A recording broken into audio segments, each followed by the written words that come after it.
नमस्कार, city post के इस खास पेशकश में आपका स्वागत है। मैं हूं श्रीकांत प्रत्युष। बड़ी खबर है, राजनीतिक गलियारे से खबर है।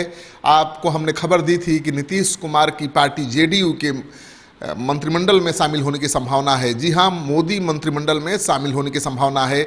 और ये खबर आई थी जेडीयू के प्रवक्ता के हवाले, जेडीयू के बड़े पदाधिकारियों के हवाले से कि अगर संख्या बल के आधार पर उनको जगह मिलता है मंत्रिमंडल में तो तैयार है जेडीयू मंत्रिमंडल में शामिल होने के लिए। लेकिन दूसरे ही दिन नीतीश कुमार ने इस खबर को जिस तरह से खारिज किया है, जिस अंदाज में खारिज किया है, उससे तो साफ है कि बीजेपी जेडीयू के बीच सब कुछ सामान्य नहीं है। अंदर खाने बहुत कुछ चल रहा है। आपको पता है कि लगातार बीजेपी के नेता नीतीश कुमार के खिलाफ मोर्चा खोले हुए थे। अमित शाह को बीच बचाव करना पड़ा था और उन्हें आकर कहना पड़ा था कि 2020 के विधानसभा चुनाव में नीतीश कुमार ही चेहरा होंगे, उनके नेतृत्व में ही चुनाव लड़ा जाएगा।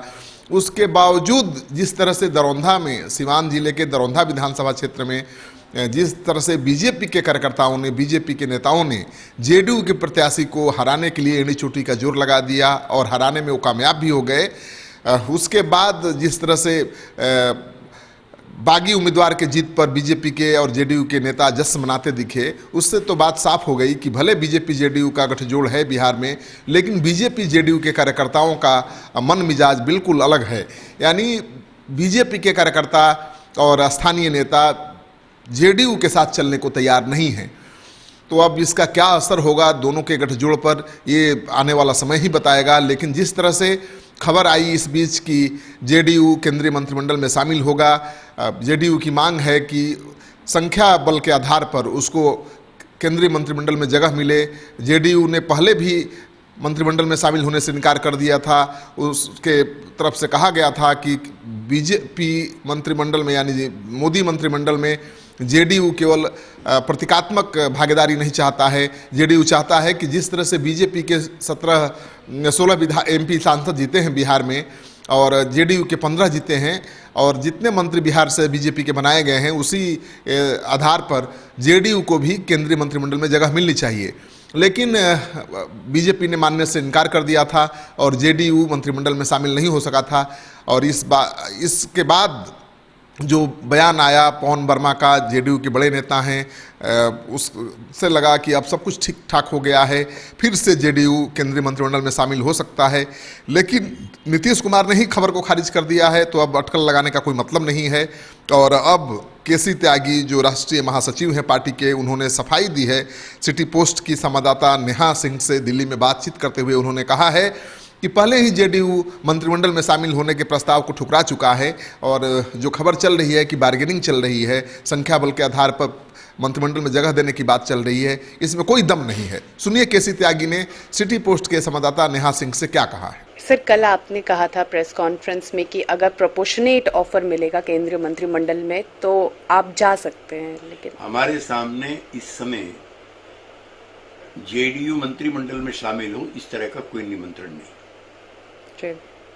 लेकिन भविष्य में संभावनाओं पे आपने बात की। मैं एंटीसिपेटरी सवालों का जवाब नहीं दे सकता। पहले जब एक व्यक्ति को मंत्रिमंडल में स्थान देने की बात आई थी, उस समय हमने विनम्रता पूर्वक उसको खारिज कर दिया था कि हमें समानुपातिक रिप्रेजेंटेशन चाहिए, सिंबॉलिक।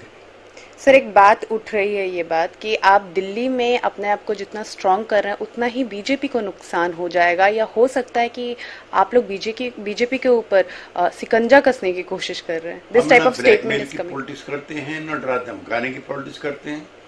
लंबा पुराना इतिहास समाजवादी आंदोलन का है। बीजेपी से हमारे आज के रिश्ते नहीं है।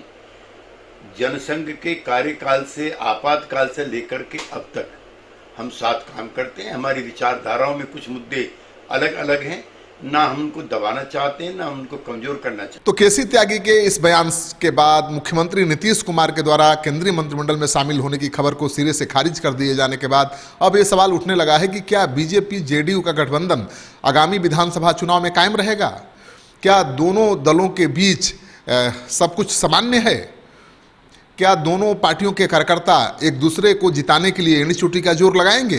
इन सवालों का जवाब तो न तो बीजेपी के नेताओं के पास है और न ही नीतीश कुमार या जेडीयू के किसी नेता के पास है, क्योंकि जिस तरह से सिवान के दरौंधा में बीजेपी के कार्यकर्ताओं ने जेडीयू के प्रत्याशी को हराने के लिए एड़ी चोटी का जोर लगा दिया था, उसको लेकर दोनों के बीच का जो रिश्ता है उसमें खटास तो आ ही गया है। और अब जब केंद्रीय मंत्रिमंडल में शामिल होने से भी नीतीश कुमार ने इनकार कर दिया है, तो जाहिर है कि अब भी कई मुद्दों को लेकर बीजेपी जेडीयू के बीच मतभेद कायम है।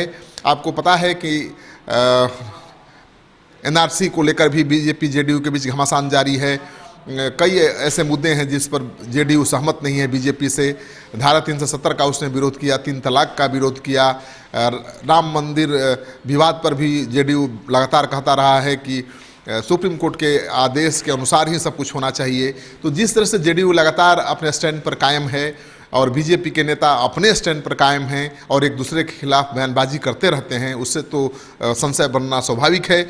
लेकिन अब जब नीतीश कुमार ने भी एक कह दिया है कि केंद्रीय मंत्रिमंडल में जेडीयू के शामिल होने का कोई सवाल नहीं उठता है, तो जाहिर है कि ये जो खटास थी, जो आपस में मनमुटाव था, वो काफ़ी हद तक बढ़ चुका है। इसका क्या असर पड़ेगा गठबंधन पर, ये कह पाना बड़ा मुश्किल है, क्योंकि बीजेपी जेडीयू दोनों की मजबूरी है कि दोनों एक दूसरे के साथ रहे हैं। नीतीश कुमार बिहार में एक बैलेंसिंग फैक्टर हैं, उनके बिना बीजेपी का काम बनने वाला नहीं है। नीतीश कुमार आरजेडी के साथ जाना नहीं चाहते हैं, इसलिए बीजेपी के साथ बने रहना उनकी मजबूरी है। तो क्या ये मजबूरी इस गठबंधन को बांध पाएगी, साथ चलने को मजबूर कर पाएगी, या बीच में ही सब कुछ खत्म हो जाएगा? ये देखने वाली बात है। आपको ये खबर अच्छी लगे तो दोस्तों के साथ इस वीडियो को शेयर करिए। अगर आपने अब तक हमारा चैनल सब्सक्राइब नहीं किया तो कर लीजिए। आपका सहयोग समर्थन लगातार मिल रहा है, उसके लिए बहुत बहुत आभार, धन्यवाद।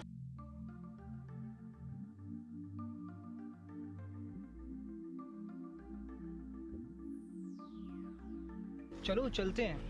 पर कहाँ? एक सरप्राइज है आपके लिए, थोड़ा सा वेट करो, बट चलो। Oh really? Yes. I like surprises, but make sure कि सरप्राइज अच्छा होना चाहिए। डोंट वरी डियर, ये बेस्ट सरप्राइज होगा अभी तक पापा का। मुझे भी सरप्राइज चाहिए। हाँ बेटा, ये सरप्राइज आपके लिए भी है, चलो।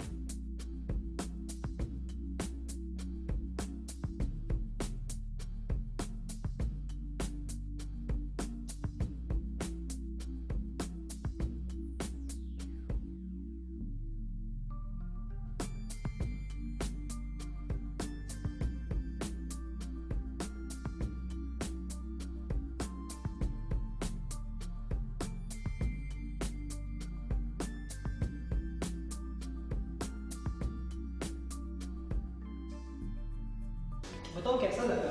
It's so beautiful, amazing. By the way, ये किसका घर है? ये हमारा पैनोरमा, हमारे सपनों का घर है। वाह, हमारे सपनों का घर।